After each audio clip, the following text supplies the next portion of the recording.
قطعه‌ای که شنیدین بخشی از چهار مضراب در دستگاه سگاه هست. چهار مضرابی که از ساخته‌های استاد رضا محجوبی هست، اما به نام استاد پرویز یاحقی شناخته شده. نوازنده‌ای که با بیان خاص خودش تأثیر عمیقی روی شیوه نوازندگی ویولون ایرانی گذاشت.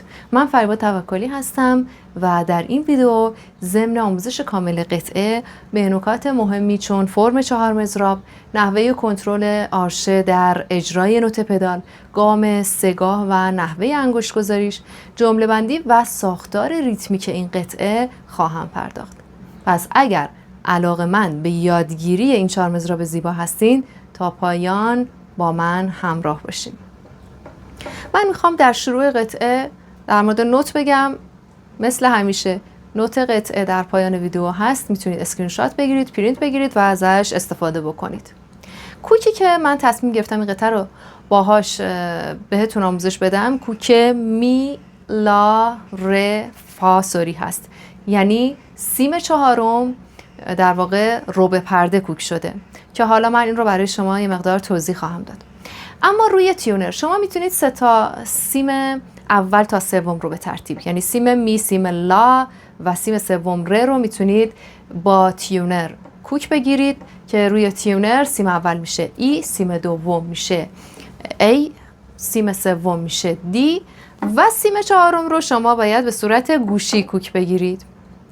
به این شکل که شما فاسوری رو روی سیم سوم اجرا میکنید، گوش میدید، با دقت بهش گوش میدید، بارها و بارها گوش بدید و بعد سعی کنید سیم چهارم رو از این طریق در واقع کوکش بکنید. یعنی اگر ساز شما کوکش باشه می لا ر سل، سیم چهارم که سل هست رو یه مقدار باید شلترش کنید تا برسه به فا سوری. اولش یه مقداری سخت هست ولی این کار شدنی هست، چون در نهایت شما باید یاد بگیرید اینکه کوک کردن سازتون از طریق گوشی باید باشه، یعنی گوشی باید سازتون رو کوک بگیرید. همیشه نمیتونید، یعنی تمام کوک ها رو ما نمیتونیم به وسیله تیونر بگیریم. پس این راهی هست، یعنی میتونه شروعی باشه برای اینکه شما تلاش بکنید برای اینکه بتونید سازتون رو به صورت گوشی کوک بگیرید. خب من میخوام نحوه انگشت‌گذاری رو بگم. نحوه انگشت‌گذاری در سگاه فاسوری داریم میزنیم.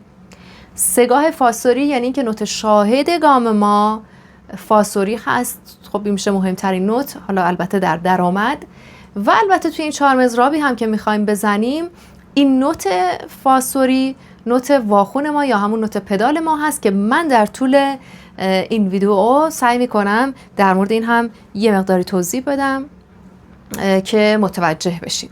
خب بریم شیوه انگشت‌گذاری رو من توضیح بدم. انگشت‌گذاری سگاه یه مقدار نسبت به بقیه مایه ها سخت‌تر هست، یه مقدار دقت بیشتری میخواد. شاید یکی از دلایلش این باشه که ما در سرکلید سگاه یا حتی از همون درآمد سگاه، در درآمد سگاه ما دو تا ربع پرده رو با هم دیگه داریم و حالا گوشه مهمی مثل گوشه مخالف که توی این قطعه هم داریم و من سعی میکنم در مورد مخالف هم یه مقدار توضیح بدم.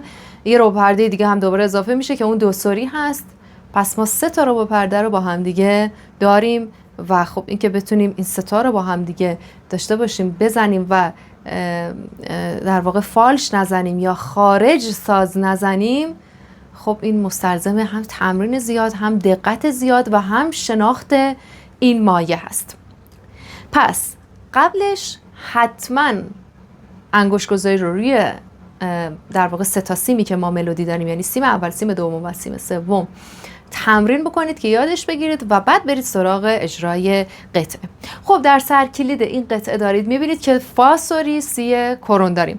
میخوام با سیم سوم شروع بکنم.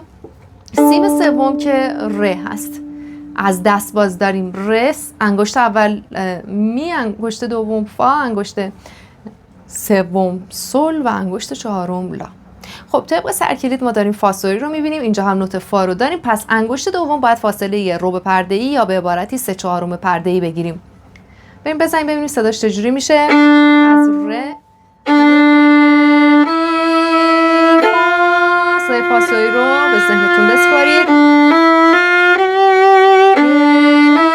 فاصلی سول، فاصلی سول بکار. ببینید فاصلی چجوری هست. یک فاصله بینابین هست نسبت به انگشت اول و انگشت سوم. بعد خب بریم سراغ سیم دوم، سیم لا. از دست باز داریم لا، سی، دو، ر، می. خب توی سرکلید قطعه دارید می‌بینید که گفته سی کرون بگیرید، پس انگشت اول ما باید فاصله ربع پرده‌ای داشته باشه. سی کرون. بریم بزنیم ببینیم چه صدایی میده. لا، سی، لا، سی، دو بکار، لا، سی، دو، ر، می، ر، دو، سی، لا، سی. ببینید چجوری هست این فاصله. لا، سی، دو، اینجا دو بکار. پس ببینید اگر این شیطانک ویولون رو یک انگشت فرضی در نظر بگیریم، دوباره مثل اینجا فاصلی زدم، گفتم فاصله بینابین داره نسبت به می و سل. اینجا هم همینه، سی کرون نسبت به شیطانک و نوت دو تقریبا یک فاصله بینابین داره. ولی خب در نهایت شما ربع پرده رو باید با گوش تشخیص بدید. این مستلزم اینه که شما موسیقی زیاد گوش داده باشید، موسیقی مرتبط. خب پس بریم یه بار دیگه بزنم. لا، سی کرون، دو بکار، می. خب بریم سیم اول. سیم اول که دو تا نوت ربع پرده‌ای رو داریم.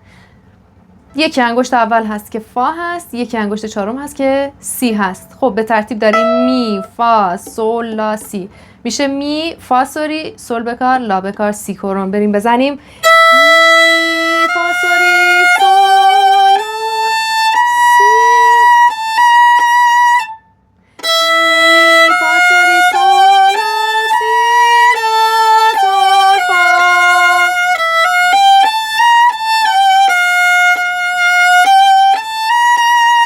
سی که اینجا داریم، اینجا هم داشتیمش. حالا اینجا فاصله. از این طریق هم شما میتونید این رو پیدا بکنید، یعنی روی هر سیمی که فکر میکنید بهتر میزنید اون سیم رو به عنوان مرجع قرار بدید، گوش بدید حسابی اون نوت رو، و بعد روی سیمی که ضعف بیشتری دارید سعی کنید صدا رو از طریق نوتی که در واقع روی سیم قوی تر میتونستید بزنید بتونید به راحتی پیداش بکنید. خب پس گفتم که سیم چهارم از طریق گوش دادن به نوت فاصلی دقیق روی سیم دوم میتونید کوک بگیرید.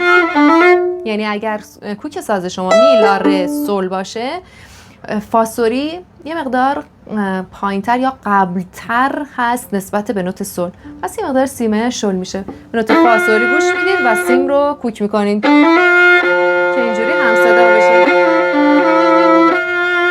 خب حالا میخوام انگشت گذاری رو روی هر 4 تا سیم پشت سر هم بزنم به صورت رفت و برگشت و در واقع نوت سی کرون و فاصلی رو روش اعمال بکنم. پس بریم از ر، می، فاصلی، سول، سی، دو، ر، می، فاصلی، سول، سی، لا، سول، فاصلی، می، ر، دو بکار، سی کرون، سول، فا، می، ر، می،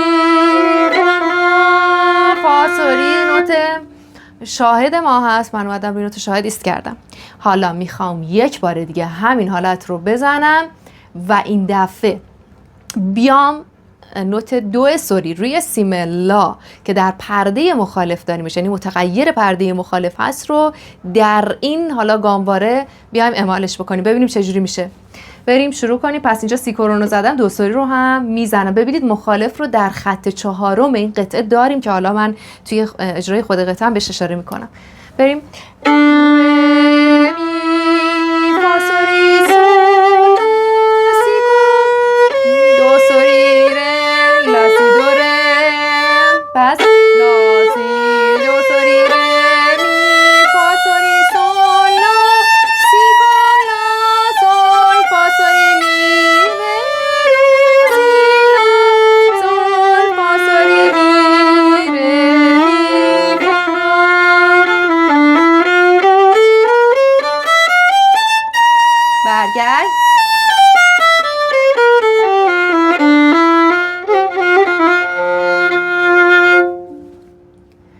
سعی کنید چندین بار اینو گوش بدید و حتی اگر بتونید باهاش بزنید. خیلی خیلی میتونه این تاثیرگذار باشه.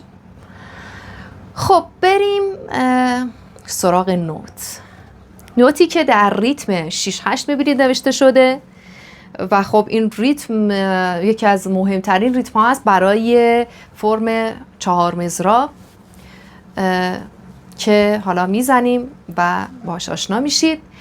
اما در فرم 4 مضراب یک نکته مهم، یا بهتره بگم یک تکنیک مهم وجود داره و اون هم اجرای نوت پدال هست. نوت پدال یا همون نوت واخون، قدیمی ها بهش میگفتن واخون.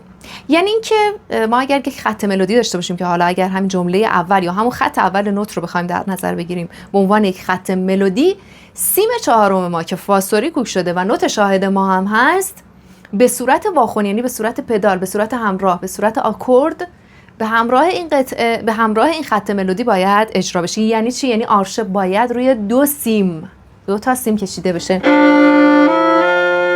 که دیدید من این گام رو هم که میزدم چند بار این کار رو اومدم انجام دادم. خب به این شکل. خب حالا نکته ای که مهم هست در اجرای نوت پدال که من میدونم خیلی از هنرجوها در این مورد اشکال دارن، که البته کار آسونی هم نیست، یک مقدار نیاز به تمرین داره، خیلی باید تمرین داشته باشید، ممارست داشته باشید تا بتونید این رو یاد بگیرید. اما نکته ای که مهم هست این هست که وزنی که روی آرشه میدید باید قسمت بیشترش روی سیمی باشه که خط ملودی داره اجرا میشه. حالا اینجا خط ملودی کجا روی چه سیمی هست؟ روی سیم سوم.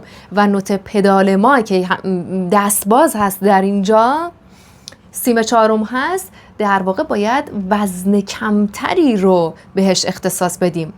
چرا که سیم در واقع اینجا سیم چهارم که نوت واخون هست، سیم دست باز هست و دست باز ارتعاش خیلی بیشتری داره. خب ما اگر بخوایم حالا وزن رو مثلا بیشتر روی سیم چهارم باشه یا اصلا مساوی باشه، سیم چهارم یا نوت پدال ما میشه غالب، یعنی تمام صدای اون واخونه رو داریم و خط ملودی شنیده نمیشه یا کم شنیده میشه. این ایرادی هست که خیلی از هنرجوها دارن. پس روی این قضیه خیلی دقت داشته باشید، خیلی تمرین کنید تا بتونید در نهایت یادش بگیرید. خب پس بریم سراغ جمله اول در نوت که خط اول رو یه مقداری من بزنم. پس نوت پدال رو هم میخوام بهش اضافه بکنم. 2 سیم میزنم. فاسوی رو دقت کنید.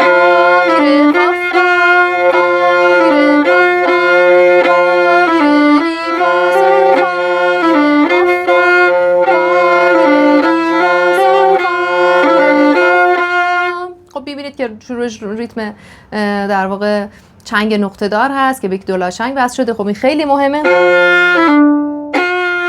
و معمولا این فرم یا این ریتم در 4 مضراب خیلی خیلی استفاده میشه.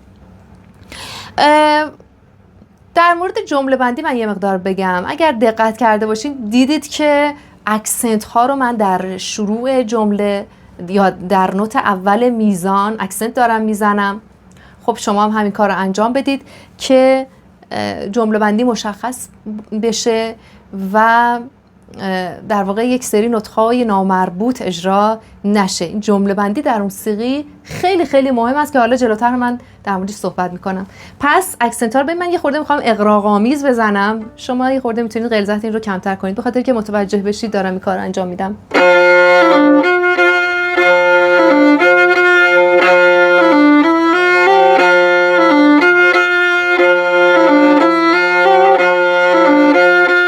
دقیقاً روی نوت‌های فا چنگ نقطه دار اومدم این کار انجام دادم. خب حالا در بحث خلاقیت در موسیقی که همیشه گفتم وقتی که نوت یعنی اصل نوت رو یعنی نوت با اون شیوه ساده‌ای که نوشته شده وقتی که یادش گرفتید اون موقع تازه برید سراغ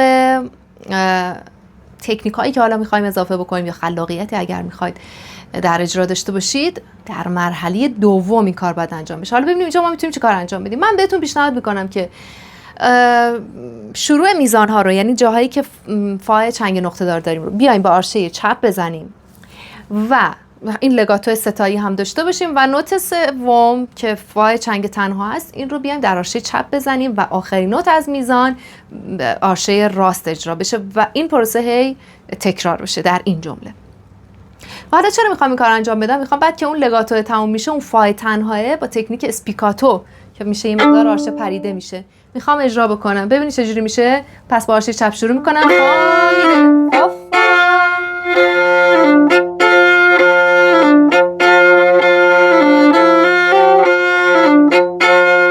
خب اینجوری خیلی ریتمیک تر میشه و خیلی به اون فرم و قالب چهار مضراب هم نزدیک تر میشیم و قطعه شادتر هم میشه، چیزی که در چهار مضراب مهمه.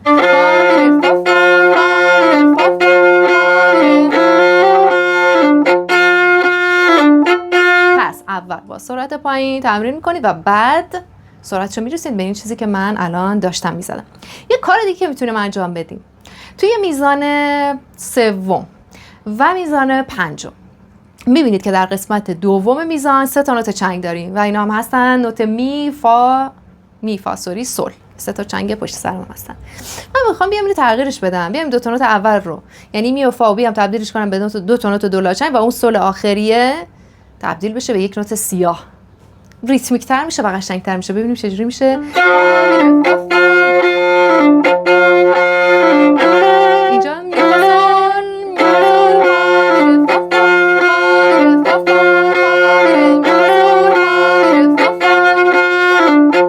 پس ببینید الان من نوت در واقع پدال رو با خون رو اضافه کردم، اسپیکاتو رو روی نوت دوم اضافه کردم و تغییر ریتم در اون 3 تا چنگ پیوسته‌ای که داشتیم رو هم اعمال کردم و چقدر قطعه زیباتر شد و با احساستر و حرفه‌ای تر شد. یه بار دیگه میزنم و میرم سراغ قسمت بعدی.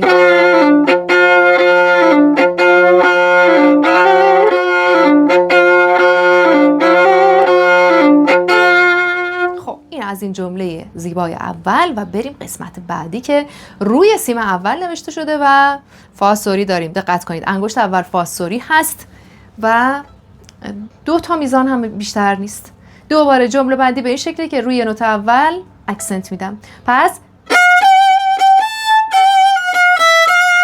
اینو میتونیم 2 بار بزنیم.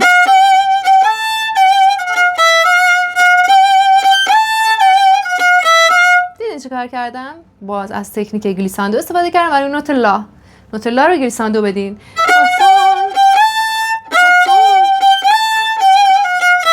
دیگه ویبره رو نگم که دیگه میبینید روی نوتای کشیده مدام دارم ویبره رو میزنم. پس فاسون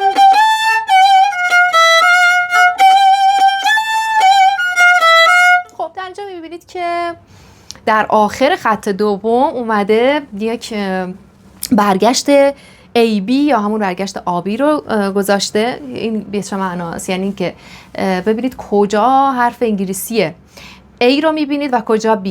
از قسمتی که A رو دارید ببینید تا قسمت B باید تکرار بکنید. حالا ببینیم A کجاست. A بالای میزان اول هست و B بالای میزان ششم هست. یعنی شما باید دوباره برگردید و این جمله اصلی رو بزنید. به همون شکلی میخوام بزنم که ادیتش کردم.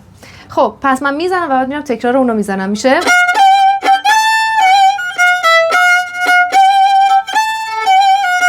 اینجا این A B هست.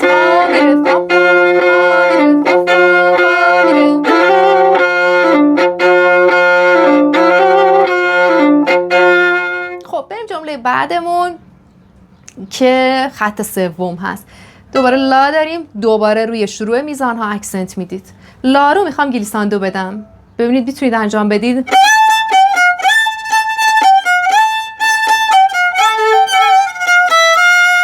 دیدید که میزان اولش یک برگشت یک میزانه داشت و من میزان رو 2 بار زدم. پس لا لا سول فا لا. دوباره AB دارم. میرم جمله اول رو میزنم.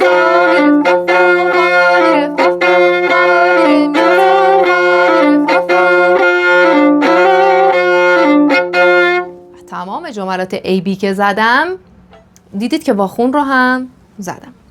خب بریم جمله خط چهارم، جمله بسیار مهم که در گوشه مخالف نوشته شده. گوشه مخالف که گفتم اول ویدیو که گفتم دو سوری به سرکلید اضافه میشه و حالت در واقع حالت تغییر میکنه، صدا تغییر میکنه که به این حالت میگیم مخالف، گوشه مخالف. سی کرون رو داریم، دو سوری اضافه شده. خب بریم انگشت گذاریش رو بزنیم. حتما اینو قبلش بزنیم. لا سی دو سوری می، لا سی کرون دو سوری ره می می به پاس. خب بریم این جمله رو بزنیم. میبینید که شروعش یه دونه ضد ضرب داریم، سکوت داریم. پس توی حالا کلیت قطعه که دارید میزنید سکوت رو مد نظر داشته باشید. خب بزنیم. با آرش چپ هم میزنیم. دو ره می ره دو ره می ره دو ره می ره دو سی دو ره می ره. میبینید روی می ویبره میدم. دو ره می ره دو ره می ره دو ره می ره دو سی لا. حالا اینجا نوت شاهدمون در گوشه مخالف نوت ره هست. پس ما میتونیم از اون تکنیک پدال اینجا هم کم و بیش ازش استفاده بکنیم. ببینید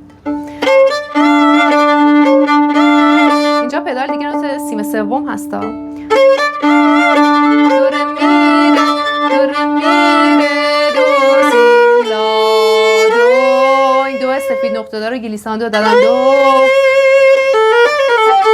اینجا یه مقدار ریتم آزاد میشه و در واقع یه مقدار حالت آزادگونه میگیره. پس اینجا یه مقدار آزاد هست. ولی اگر مثلا بخواید با نوازنده تنبک بزنید، خب اون تنبک نواز داره کار خودش رو انجام میده، در واقع ریتم رو داره اجرا میکنه و شما در میزان بعدی خودتون رو میرسونید به سر ریتم، یعنی با اون نوازنده تنبک همراه میشید.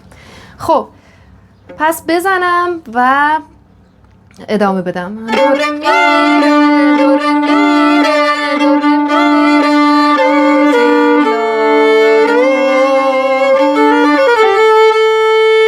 که البته اینجا یه تکرار هم داشته. سی دو ره دو سی دو ره دو سی دو ره دو سی لا سول لا سی دو. اینجا در خط آخر دو به کار. لا سی دو سی سول لا سول لا سی لا سول لا. خب من یه مقدار اینجا توضیح بدم در مورد خط چهارم. یکی اون دو لاچنگی که نوشته اول آهسته بزنید. دو لا سی ره دو سی لا سول لا. میتونید لگاتویی که مثلا انقدر اومده تعداد زیادی نوت اومده در بر گرفته، میتونید حالا مثلا براش چند تا لگاتو در نظر بگیرید. مثلا دو لا سی در یک آرشه، ره دو سی لا سول لا. مثلا 3 تا آرشه براش در شروع در نظر بگیرید تا حالا بعد که سرعتش رفت بالا بعد بتونید توی آرشه بزنید. دو لا سی ره دو سی لا سول لا دو لا سی ره دو سی لا سول لا که خب این نیاز به تمرین زیاد داره. خب من میخوام در مورد جمله بندی اون جمله آخر صحبت بکنم، یعنی از میزان دوم از خط پنجم. بله خط پنجم که اول یه ضد ضرب داریم و بعد نوت سی رو داریم. سی دو ره دو.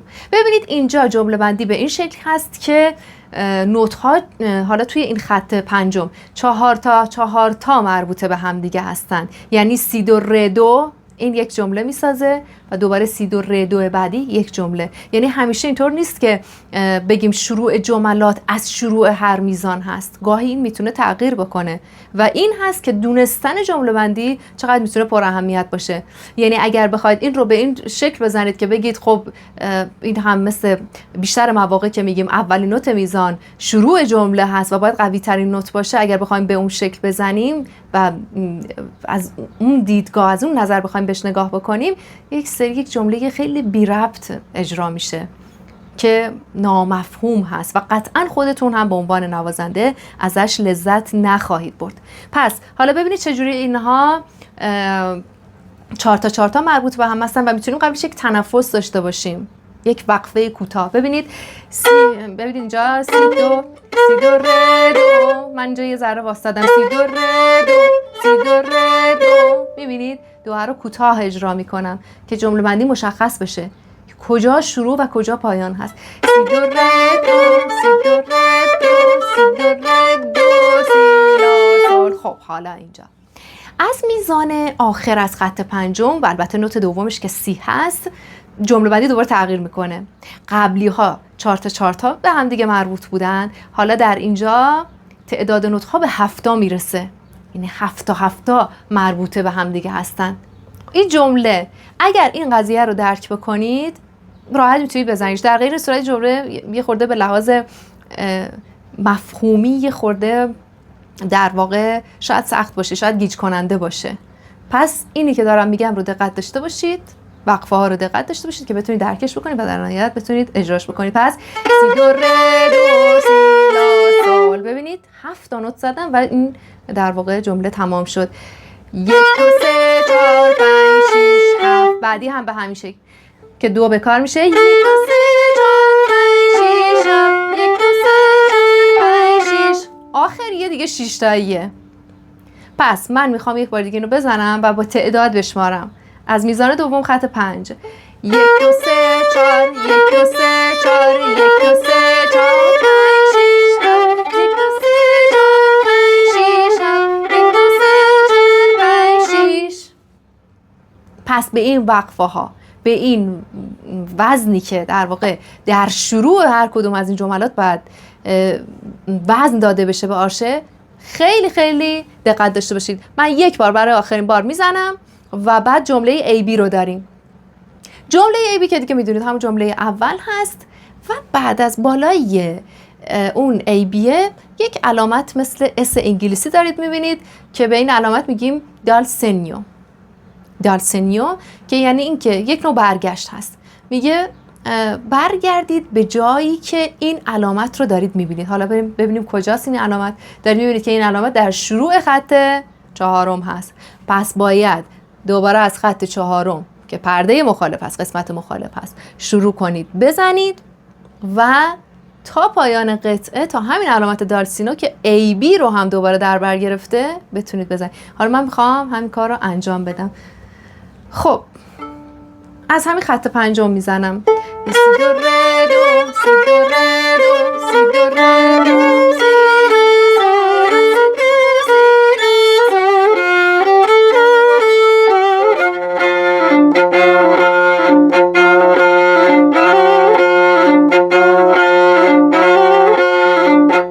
میره در واقع به قسمت مخالف و قسمت مخالف دوباره تکرار میشه.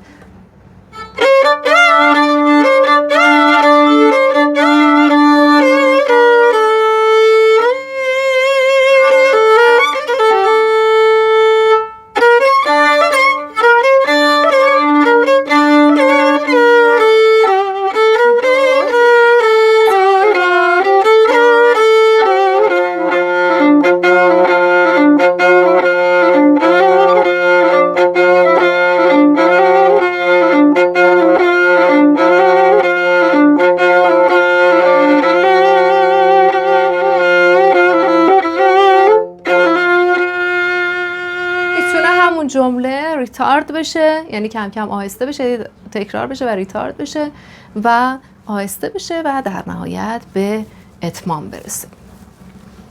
خب این هم از آموزش این قطعه زیبا. امیدوارم که براتون مفید بوده باشه. مثل همیشه اگر نظری، انتقادی، پیشنهادی دارید برای من کامنت بذارید. من کامنت ها رو میخونم و مرسی که تا پایان ویدیو با من همراه بودید. مثل همیشه درسته که این پایان ویدیو من هست اما آغاز تمرین شماست. پس تمرین کن و ساز تو رام دستات کن.